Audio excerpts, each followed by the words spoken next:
On est en alternance avec nous dans la salle et d'autres fois c'est dans les classes en haut. En passant, pour vous qui êtes ados, pré-ados ou parents d'ados, pré-ados, on a mis l'horaire sur le babien en arrière pour savoir quel dimanche qui monte en haut et quel dimanche qui ne monte pas en haut. Alors, sinon tout le monde part. Eh bien, en fin de semaine, c'était une belle grosse fin de semaine. On a eu notre cours fondement de l'Église, fondement 1 et d'une Église saine. Et c'était le cours numéro 3 de 4. On était plus d'une vingtaine encore. C'est vraiment édifiant de voir les gens de l'Église de Saint-Félicien, Chicoutimi, Roberval, Jonquière et Alma. Et plus de 30 personnes qui ont assisté d'une façon ou d'une autre à l'un des cours. Il nous reste un dernier, le 2 décembre, samedi. Alors, c'est votre dernière chance pour ce cours-ci. Il y aura d'autres opportunités dans tous les cas qui vont venir. Et puis, on a eu une rencontre d'information avec les responsables d'église de la région pour la mise en place d'un centre de formation régional, d'avoir un centre, une extension satellite de notre séminaire pour notre région du Saguenay-Lac-Saint-Jean, en fonction des besoins et de la réalité de ce que nous vivons. Alors, c'était vraiment édifiant de pouvoir prier avec les responsables de l'église de Chicoutimi, de Jonquière, et puis qu'on est en contact, puis de voir même Chibougamau qui dit hey, « on est tellement isolés ». Comment qu'on peut, on ne peut pas participer, mais comment on peut bénir ou comment on peut aussi recevoir. Alors, on est dans toutes ces discussions-là, dans ces réflexions. Puis, je suis excité parce que je ne sais pas qu'est-ce que le Seigneur attend pour nous, mais je suis convaincu qu'il est en train de faire de quoi et j'ai hâte de le découvrir ensemble. Alors, ici, on est dans la conclusion. Hey, merci d'avoir mis l'image. Hey, super. On est dans la conclusion de notre série sur les dons spirituels. Alors, on est dans notre 5e rencontre, 5e dimanche, entrecoupé quand même. Et puis, on devait en faire 4, mais finalement, il y avait trop de contenu. Il a fallu arrêter puis développer un peu plus dans un Corinthien. Et puis, l'idée de servir Dieu. On a fait un long survol à travers cette série-là. On a reculé jusqu'à Malachie. Jusqu'à Malachie sur le peuple d'Israël qui, à travers la reconstruction de la muraille, à travers le temple, ils ont excité, puis là, voici qu'est-ce qui s'en vient, puis ils servent avec zèle et enthousiasme, puis il ne se passe rien. Et là, ils développent une amertume, un découragement, une remise en question, et de remettre les pendules à l'heure. On découvre par la suite la question de saisir la grâce de Dieu qui va déborder par la suite et à travers les dons spirituels et que Dieu nous appelle à le servir à travers les dons qu'il a déversés dans l'Église. Et là, on a pris plus de temps sur 2 semaines à ce niveau-là. On a distribué aussi des questionnaires pour certains et je vais en reparler un petit peu aujourd'hui. Mais pour ceux qui avaient reçu le questionnaire, eh bien, vous pouvez me le remettre à la fin du service. Je vais prendre le temps de pouvoir le remplir et rediscuter avec vous. Et à travers, qu'est-ce que ce questionnaire sort? Puis je réitère, ce n'est pas la Bible. OK? Donc, si j'ai fait un questionnaire, ce n'est pas absolu. C'est un des indices, des indicateurs. Et pour pouvoir bien faire le questionnaire, idéalement, il faudrait le faire faire par une autre personne de l'Église qui vous connaît pour pouvoir avoir un autre pouls. Des fois, nous, on pense qu'on est de ce bord-là. Puis tout le monde dit, t'es plus à droite. Alors, on a besoin, dans l'Église, de connaître un petit peu d'autres reflets que de notre propre vision. Alors, si tu as des questions, viens me voir. Et on m'a posé une question justement la semaine dernière, les valeurs de 1 à 5, 1 étant le moins et le 5 étant le plus. Alors, si ça vous intéresse, juste levez la main. J'ai quelques questionnaires que je pourrais distribuer. Si vous n'avez pas reçu de questionnaire sur les dons spirituels, gardez la main levée, puis je vais demander à Rénal de pouvoir les distribuer. Alors, je réitère, ce n'est pas la Bible. Ce n'est pas un absolu, et idéalement avoir un autre écho d'une autre personne pour valider ou... En tout cas, on comprend. Alors, à travers, moi je trouve ça très excitant cette série-là sur les dons spirituels. Maintenant, de découvrir, le Seigneur a déversé des dons dans l'Église. Il a déversé d'une myriade, puis encore dans notre série qu'on va continuer aujourd'hui, il va frapper sur ces clous-là. Et qu'est-ce qu'on fait avec ça? Ça me fait penser à l'histoire de mon coach, mon coach au ministère, mon deuxième coach de vie chrétienne, mais mon coach au ministère, que lorsqu'il est venu à l'Évangile, lui, c'était un débosseleur. Et quand il est venu à l'Évangile, qu'est-ce qu'il a fait? Il a appelé son pasteur pour dire, je vends tout mon kit, puis je déménage en mission, puis on va prêcher l'Évangile à cette île. Son pasteur a dit, wow! Vends pas ton kit de débosselage, tous tes outils de combien de milliers de dollars. Attends qu'on se rencontre un petit peu avant. Fonce pas la tête première. Plonge pas comme ça. retiens-toi, donne-moi genre une semaine, quelques jours, on va se rencontrer puis on va se parler ensemble. Et là, de se retenir était dur pour lui, puis finalement, mais il y avait une question de sagesse aussi. Hein? Qu'est-ce qu'on fait avec cet enthousiasme, ce zèle? Le Seigneur m'a donné une conviction, une flamme, et là, je vais déverser, puis je vais pouvoir défoncer les montagnes. Eh bien, ce coach, c'était Noël Morissette, qui était implanteur dans les églises dans la région, toujours avec ce zèle et cet enthousiasme de foncer. Hein, certains le connaissent. Et son pasteur, c'était qui?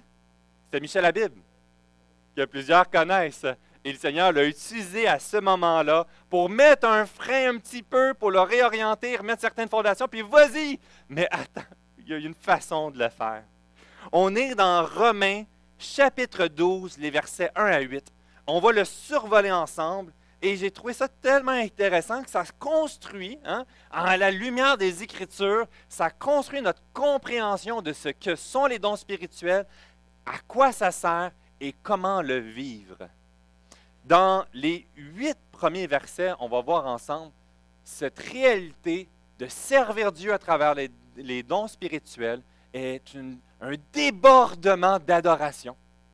Il y a de quoi vraiment que c'est un émerveillement et à travers notre compréhension, notre identité de ce que Dieu veut et est en train de faire, va être tout simplement ce débordement de notre adoration en action.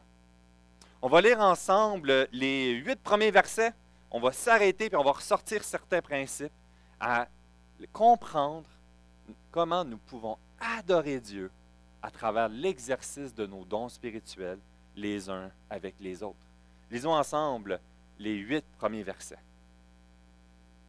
Je vous exhorte donc, frères, par les compassions de Dieu, à offrir vos corps comme un sacrifice vivant, saint, agréable à Dieu, ce qui serait de votre part un culte raisonnable. Ne vous conformez pas au siècle présent, mais soyez transformés par le renouvellement de l'intelligence, afin que vous discerniez quelle est la volonté de Dieu, ce qui est bon, agréable et parfait. Par la grâce qui m'a été donnée, je dis à chacun de vous de ne pas avoir de lui-même une trop haute opinion, mais de revêtir des sentiments modestes selon la mesure de foi que Dieu a départie à chacun. Car comme nous avons plusieurs membres dans un seul corps et que tous les membres n'ont pas la même fonction, ainsi, nous qui sommes plusieurs, nous formons un seul corps en Christ.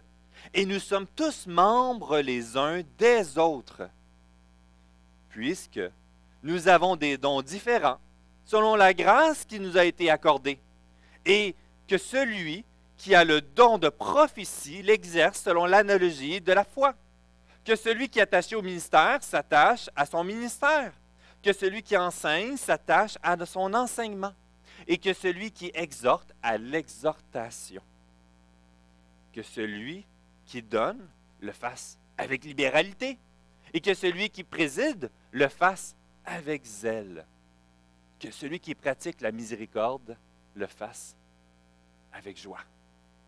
Amen. Dans cette réalité ici de ce qu'on découvre, d'exercer nos dons spirituels, de vivre pour la gloire du Seigneur, de servir le Seigneur, dans la réalité qu'on voyait pour le bien commun, pour la réalité de dans l'Église, les uns avec les autres, c'est possible par Jésus de le vivre dans la joie. Ça me faisait penser à 2 romans. Je ne sais pas si certains ont aimé, c'est des romans peut-être plus jeunes. Là. Il y a 2 séries en particulier qui ont été composées par 2 auteurs qui étaient 2 grands amis. Le premier, Tolkien, celui qui a composé Le Seigneur des Anneaux, et son ami C.S. Lewis, qui a composé les Chroniques de Narnia. Très intéressant de découvrir que c'était 2 personnes qui avaient tout cet amour pour la littérature, puis ils ont composé chacun 2 histoires, 2 mondes complètement différents. Et ils ont été amis, je pense, de mémoire, amis de scolarité, puis se sont côtoyés.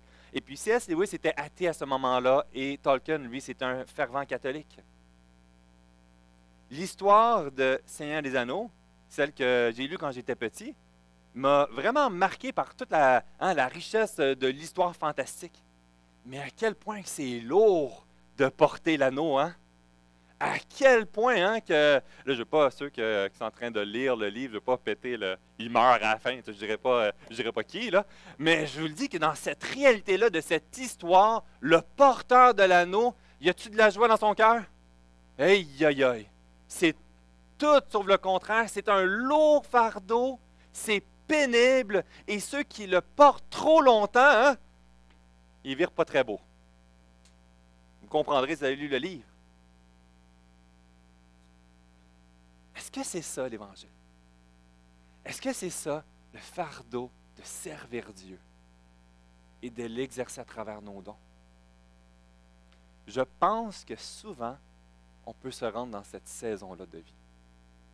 Que de servir Dieu et de persévérer dans les ministères peut devenir le lourd poids tel que l'anneau dans le Seigneur des Anneaux. Vous savez, C.S. Lewis, des rumeurs disent, je ne sais pas, des rumeurs disent que lorsqu'il est venu à l'Évangile, qu'il a donné sa vie à Christ, ça l'a brisé cette amitié avec Tolkien, il se serait séparé. Il aurait rédigé un livre, une histoire complètement différente, une espérance différente à travers les chroniques de Narnia. Je n'ai pas lu cette chronique-là, donc je ne sais pas comment ça finit, mais je pense pas que c'est lourd. Je pense qu'il y a quelque chose d'intéressant, puis j'essaie de lire, puis en tout cas, finalement, je vais peut-être commencer à lire cette histoire-là pour pouvoir revenir. Mais c'est intéressant de voir la différence, puis ce que les gens qualifient, c'est que c'est tout sauf lourd et ça ne repose pas sur une seule personne. Et c'est la compréhension de ce qu'il a voulu remettre à travers une histoire de ce que l'Évangile peut produire dans la vie de ceux qui mettent Christ en premier dans leur vie. Il y a cette réalité que ce que Dieu il veut, c'est pas t'écraser sur un lourd fardeau puis que tu sois malheureux jour après jour. Il y a une réalité d'un côté léger, agréable. Dieu veut produire la joie dans nos vies.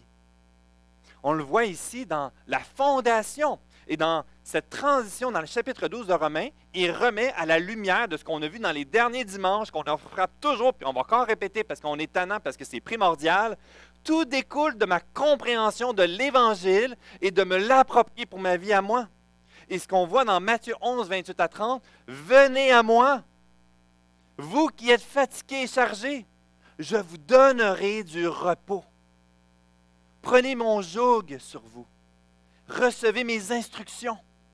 Je suis doux et humble de cœur. Vous trouverez le repos pour vos âmes, car mon joug est doux et mon fardeau est léger. » La réalité de nous abandonner à Christ, de remettre tous nos soucis, de remettre le contrôle de notre vie, de mettre notre façon de voir le monde, les relations, tout ce qui nous entoure dans toutes les facettes, et lui dire, Seigneur, prends-le, et je te le donne. Ma vie t'appartient. Il y a cette réalité. Mais ce qui est intéressant, ce qu'il est en train de donner, c'est un repos de notre âme. Ce qu'on a le plus de besoin, c'est notre âme qui est accablée. Il y a cette réalité-là ici qui veut prendre soin de toi. L'exercice des dons spirituels ne doit donc pas être un lourd fardeau de tâches poussé par des mauvaises motivations, poussé par autre chose que de ce que Dieu veut produire dans ta vie. Donc, il est possible de servir avec nos dons spirituels à travers 30 ans et de maintenir la joie. Et c'est possible uniquement à travers Jésus. C'est possible simplement à travers ce que l'Évangile a fait au moment de ma nouvelle naissance, mais aussi à travers ce que l'Évangile veut continuer à faire dans ta vie aujourd'hui. C'est une continuité. On le voit dans cette réalité-là de l'œuvre de Jésus qui est dans la continuité, veut produire de la joie dans la saison que tu vis aujourd'hui. Puis tu peux dire, oui, mais hey, je suis rendu, on dit que vers 60 ans, la fatigue embarque, 70 ans, le déclin de l'énergie, puis que là, tu es habitué de courir, puis de... Moi, je disais, moi, à 25 ans, faire une nuit blanche, il n'y a pas de problème. 37 ans, je suis comme, oh, j'ai besoin de 48 heures. Puis il dit, mais attends d'être rendu quelques années, tu vas voir la différence. Il y a des saisons de vie, il y a des réalités, puis nos capacités changent. Et notre identité change-t-elle en fonction de ça? Non. L'œuvre de l'Évangile veut continuer à faire son œuvre dans ma vie, dans ta vie, dans la réalité que tu te retrouves présentement, dans la saison de vie, dans ce que tu es et dans la façon qu'il t'a créé. Il ne s'est pas trompé. Il savait que tu allais te retrouver dans cette saison de vie-là. Et il veut accomplir quelque chose et il veut produire de la joie dans ta vie.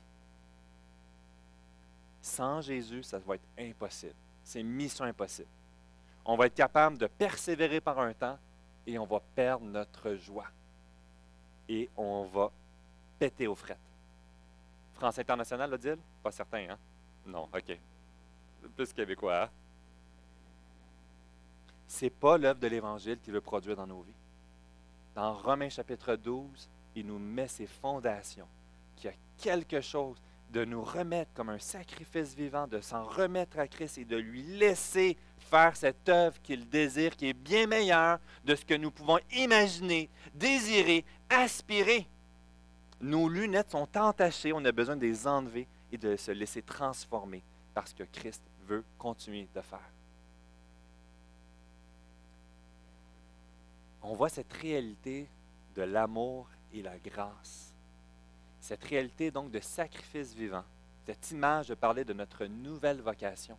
Il y a ce concept à titre de sacrifice vivant, de briser ma compréhension de moi et le moi devient un nous dans cette communauté de disciples de Jésus-Christ, rachetés par le sang, des êtres imparfaits et pécheurs qui expérimentent jour après jour la grâce de Dieu déversée dans la vie de chacun d'entre nous et que nous pouvons ensemble en être témoins de ce que Dieu a fait dans ma vie et de ce qu'il fait dans ta vie.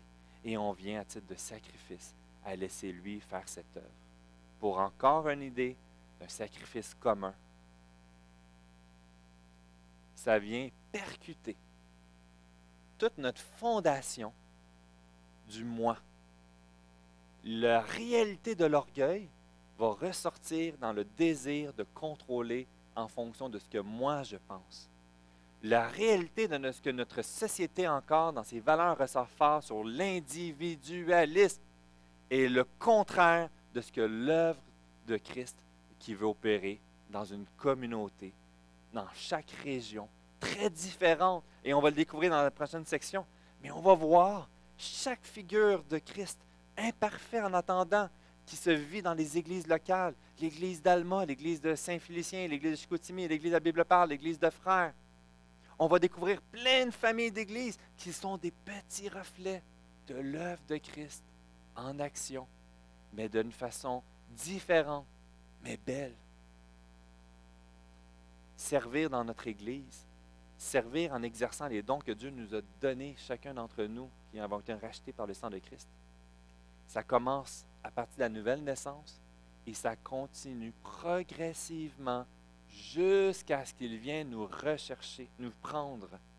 Il y a une œuvre continue et c'est une œuvre de grâce. C'est une œuvre de grâce et c'est un amour que Dieu déverse parce qu'il nous connaît, parce qu'il nous aime.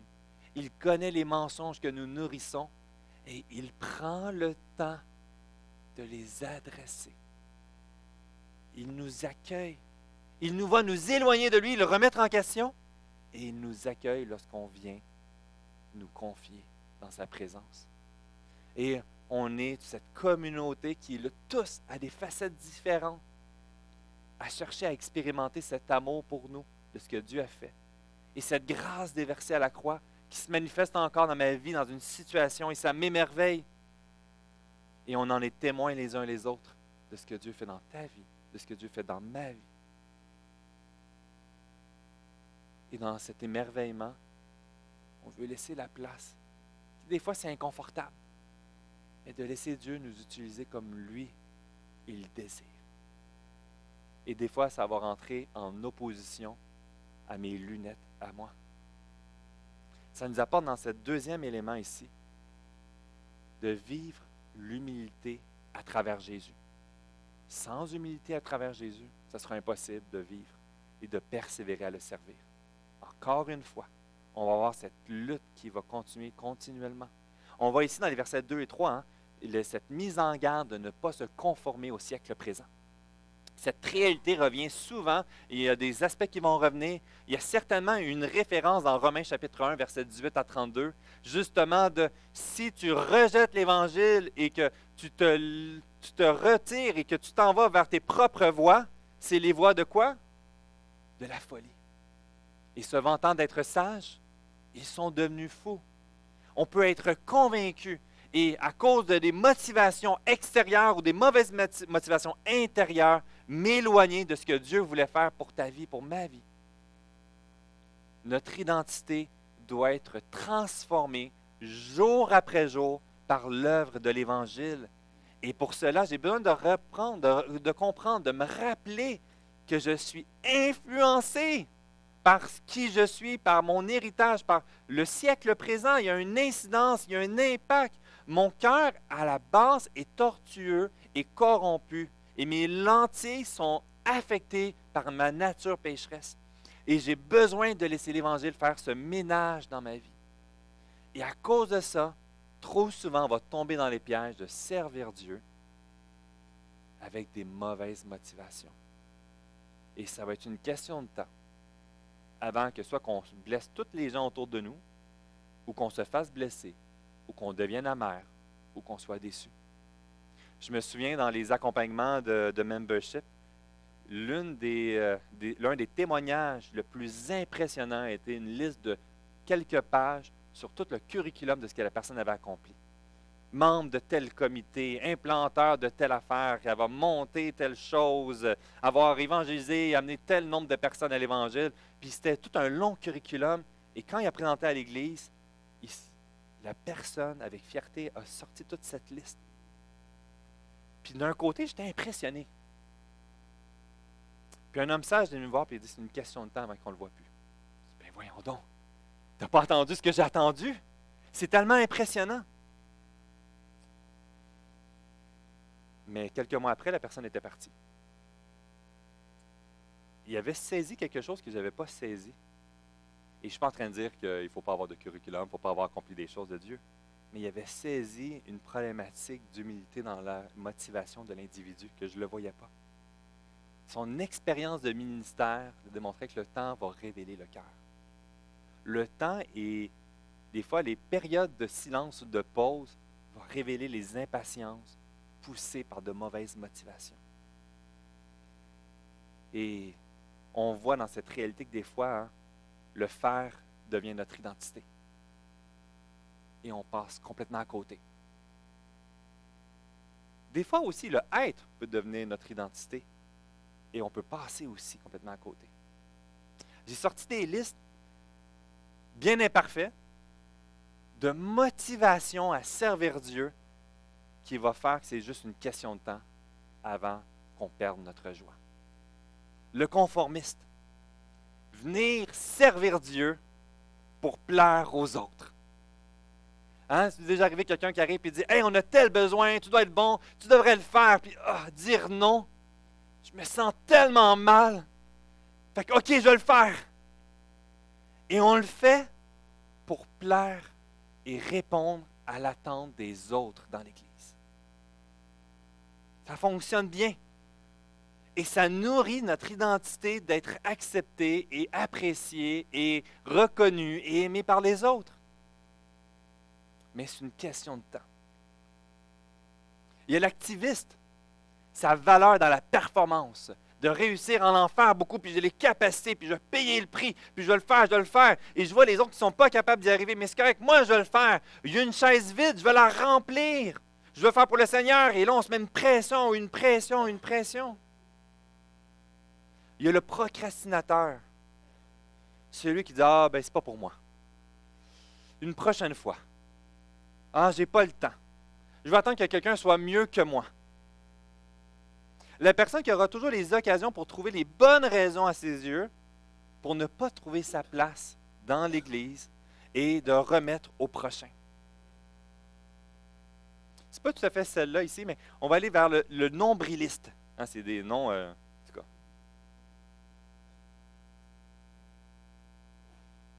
Ça donne une idée, hein? C'est celui qui regarde l'avantage pour lui.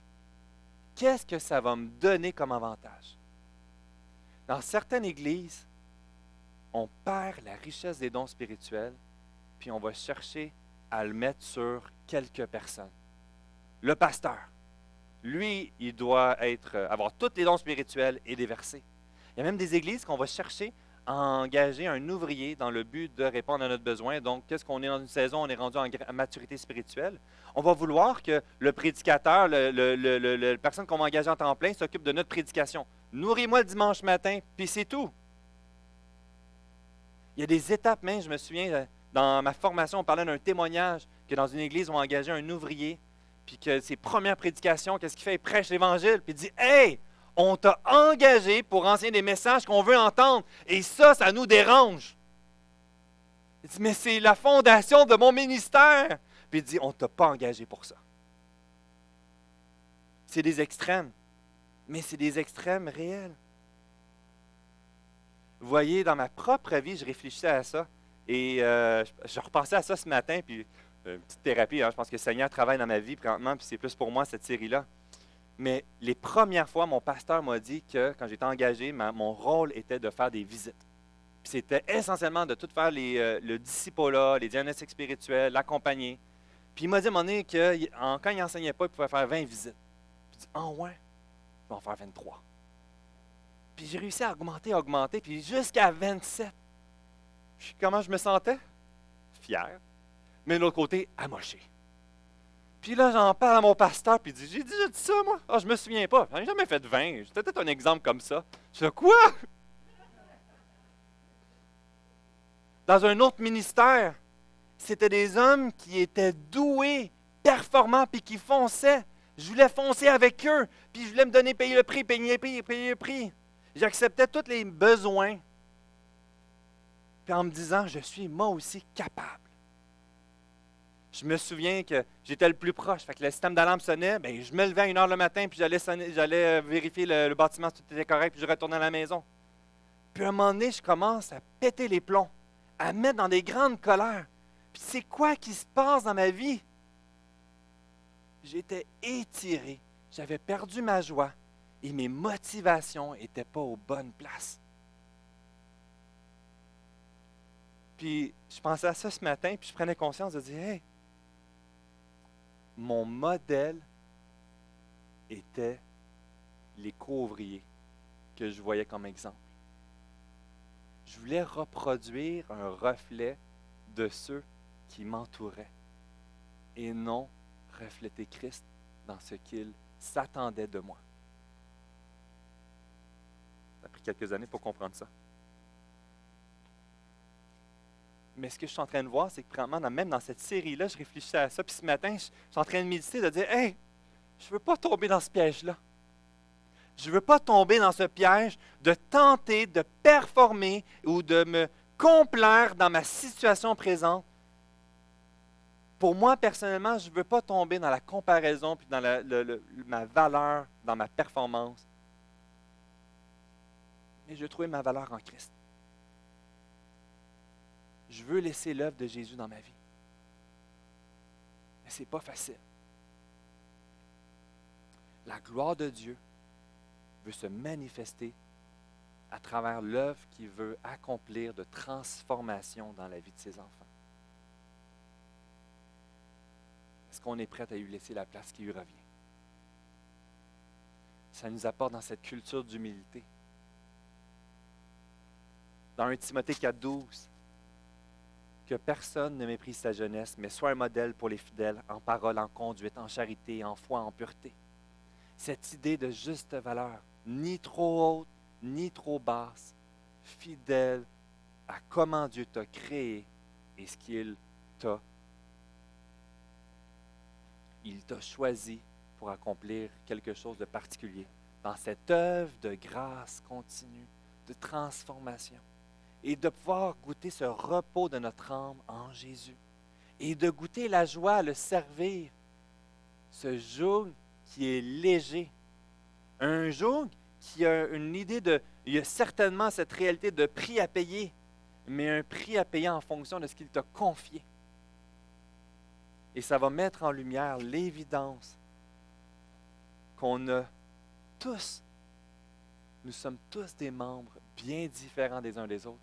Et il y a quelque chose pour toi, ça te donne du gaz, puis moi, ça va me vider complètement. Vice-versa. Et à travers, lorsqu'on découvre ce que Jésus veut faire dans notre vie, on découvre notre place dans l'Église. On a la joie de pouvoir dire non.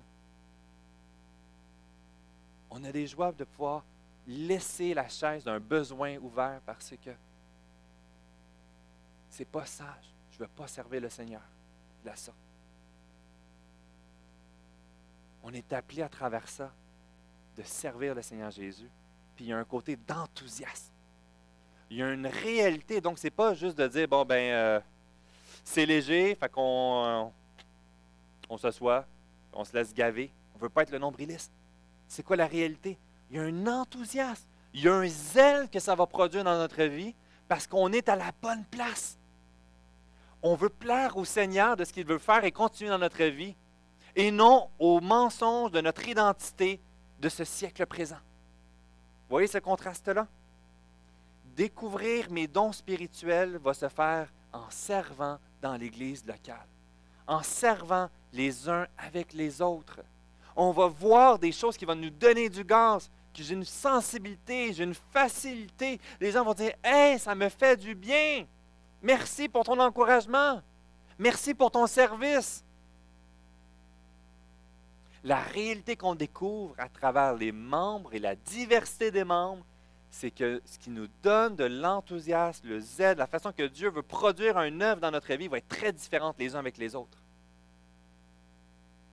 Et le piège, c'est de tomber dans la comparaison et de vouloir nous cloner. Des mini-moi. On ne veut pas de mini-moi. On veut des mini-Christ. Des mini-Jésus en œuvre de transformation. On est tous des petits en transformation par l'œuvre de Jésus. Le piège, donc, ça va être, par exemple, l'évangéliste. L'évangéliste, le piège pour lui, ce serait quoi? De s'irriter parce que l'Église n'évangélise pas assez. Son don, tandis qu'il est pour l'encouragement et l'édification de l'Église à évangéliser, il va regarder les autres qui n'ont pas le don en disant « Eux, ils n'ont pas le même fardeau que moi. » Et la réaction dangereuse, ce serait de se retirer et de s'isoler. Et il ne pourra plus exercer son don dans l'Église. Et il ne pourra plus être béni par les dons des autres. Et c'est l'œuvre de l'ennemi qui désire nous séparer les uns les autres, nous isoler et refroidir les reflets de Christ dans la vie de chacun d'entre nous. Cette réalité de zèle, on le voit tout de suite dans le verset 11, chapitre 12. « Ayez du zèle et non de la paresse. Soyez fervents d'esprit, servez le Seigneur. » Et cette réalité-là doit reposer sur la bonne fondation qui est léger, qui est doux, qui produit de la joie sur ma nouvelle identité. Et on voit encore des catégories qui ça va ressortir de dons et c'est super intéressant. Le prophète, dans 1 Corinthiens 14, vous allez voir, il va exercer son don, il va édifier, il va encourager, il va consoler, il va exhorter. Le ministère qu'on peut voir dans le terme diaconal, diacre, servir, secourir, enseignement, rendre la parole accessible, avoir la capacité de lire, de décortiquer le passage et de le transmettre de façon accessible à la personne qui l'écoute. D'exhorter, quelqu'un qui va persuader, reprendre, censurer. Libéralité, avec la sincérité et générosité. On voit les dons de ceux qui vont donner du temps, ils vont être généreux dans les ressources, ils vont être généreux de venir, de prendre besoin de ceux de la pauvre, de l'orphelin, de la veuve. Cette sensibilité, puis que certains disent wow, à un moment donné, tu devrais. J'exerce mon don. Est-ce que c'est de la culpabilité qui te pousse à le faire? Non, c'est un fardeau que le Seigneur m'a mis et j'ai à cœur de payer ce prix et d'être généreux. Eh bien, amen. Mais là, après ça, on va le voir, il est tellement généreux que peut-être que moi, je suis un mauvais chrétien. Est-ce que c'est juste ceux qui ont la libéralité qui doivent prendre soin des autres? Ben non. Mais à certains, un don spécifique. Un des hommes d'affaires millionnaires, il roule avec une petite auto. 90% de son revenu est déversé pour le champ missionnaire. Et une partie au Québec. Ça n'a aucun sens. Est-ce que c'est en train de dire que tout le monde, vous avez une auto de plus de 10 000 $, vous êtes des mauvais chrétiens? Non. Il exerce son don avec joie, sincèrement, sans culpabilité. Et c'est un encouragement pour nous à dire, hey, Seigneur, moi aussi, je vais faire un pas de foi. Moi aussi, je vais être généreux. Je vois l'importance d'enseigner la parole, puis mais je veux aussi apprendre à le faire pour mes petits-enfants. Mes enfants pour moi. Ces dons est une bénédiction pour les uns et les autres et un encouragement pour nous. Le jour qu'on regarde les autres qui n'ont pas notre don, puis ça devient un irritant, on passe à côté. On a besoin pour cela de le vivre avec le reflet de Jésus. Donc, une Église en santé, c'est une Église diversifiée de dons qui cherche à refléter la grâce et l'amour de Jésus. Et c'est ça notre grâce. C'est ça qui va nous donner la joie de payer des prix différents. La joie de le vivre jour après jour et non pour un petit temps. Et l'illustration, je trouve ça intéressant, dans l'idée de prophète, il ressort dans l'analogie de la foi, qu'on pourrait dire en fonction de l'évangile qu'il a reçu. Puis cette réalité-là, en réalité, dans l'exercice de nos dons, en fonction de l'œuvre de l'évangile que tu as reçu et qu'il continue d'opérer, laisse l'œuvre de Jésus continuer dans ta vie, dans ta réalité, selon tes capacités, selon la mesure de grâce qui est différente à chacun d'entre nous. Et ça va se vivre tous les jours de la semaine. Certains disent, OK, quel ministère je m'engage? Tel ministère et mon don se manifeste à ce moment-là. J'ai fait mon 15 minutes, j'ai terminé, je peux cocher. C'est pas ça. L'Évangile, c'est 16 jours de la semaine. C'est du matin au soir. C'est dans des contextes différents. Il y a des ministères où les dons sont exercés et sont invisibles. Mais ça se passe au téléphone. Ça se passe avec un petit encouragement. Ça se passe avec une petite lettre qui est envoyée à quelqu'un. Ça se passe à travers l'exhortation quand quelqu'un est découragé, puis on va prendre un café ensemble, puis on va parler ensemble, puis on va ouvrir les Écritures. Le dimanche matin, c'est comme le repas de Noël qu'on célèbre ensemble, toute la famille, puis on se réunit, puis on est content de voir tout le monde. Et j'espère que vous parlez avec vos enfants à l'extérieur de Noël. J'espère que l'Église, c'est bien plus que juste le dimanche matin. Que l'exercice des dons, certainement que ça doit se vivre dans le dimanche matin, mais que ce soit juste un reflet de ce qu'on vit dans la semaine. Les ministères formels dans l'Église locale, c'est comme pour un souper de Noël. Tu espères que quelqu'un va faire un repas parce que sinon on est mal pris. Tu espères qu'il y a quelqu'un qui va déneiger la porte s'il y a une tempête de neige, qui va mettre la table, qui va faire la vaisselle après. J'espère de ne pas être le mononcle qui arrive toujours en retard, qui veut juste se faire nourrir, critiquer tout ce qui n'a pas été fait, puis repartir avec aucune reconnaissance. Je ne veux pas être ce disciple de Christ-là. J'ai une place dans mon Église. J'ai une place dans le repas de Noël qu'on célèbre ensemble. Le repas de Noël, si vous voulez faire un repas par mois ou quoi que ce soit, selon vous comprenez, c'est une illustration, là. Mais certainement que pour le bon fonctionnement, puis on veut exercer les dons, puis on a besoin d'une organisation, mais ça se vit au-delà, à travers le quotidien. Puis j'ai entendu dans les dernières semaines des gens qui ont partagé de dire « Hey, Seigneur m'a vraiment mis à cœur quelque chose, puis je veux lui faire confiance et le laisser m'utiliser. Puis ça a été une bénédiction pour une autre personne. C'est l'œuvre de ce que Dieu va accomplir dans notre Église. Et j'ai hâte de voir la suite.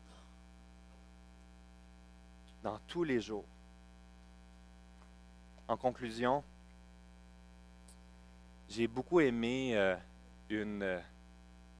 un extrait, un résumé d'un conférencier, David Platt, qui dit « Vous voulez que votre vie, et je veux que ma vie soit sainte, qu'elle soit acceptable pour Dieu. Nous voulons honorer Dieu. Cela est possible.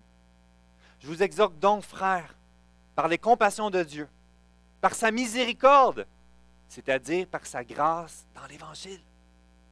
Nous venons devant Dieu, nous déposons notre vie sur l'autel et nous disons, « Ô Dieu, voici ma vie. Tout ce que je pense, tout ce que je fais, tout ce que je désire, tout ce que je veux, tout ce que je dis, voici toute ma vie. Tout ce que je planifie, mes rêves, mes ambitions, mon budget, mes possessions, tout est à toi. Me voici, je veux être saint. Je veux que ma vie t'honore et te soit agréable.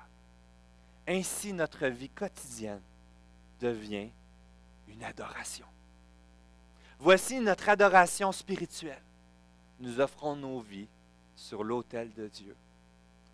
C'est notre prière aujourd'hui, pour aujourd'hui et tous les jours. Amen. Je vais inviter l'équipe de louange. On va se lever pour le dernier chant. Nous allons avoir aussi le repas du Seigneur. Et quelle belle occasion pour remettre encore notre vie à Christ. Notre identité ne repose pas sur les pressions, sur les attentes, sur les déceptions des autres, mais prendre notre joie dans la simplicité de ce que Jésus nous a appelés à être et à devenir à son image. Chante Alléluia au Seigneur.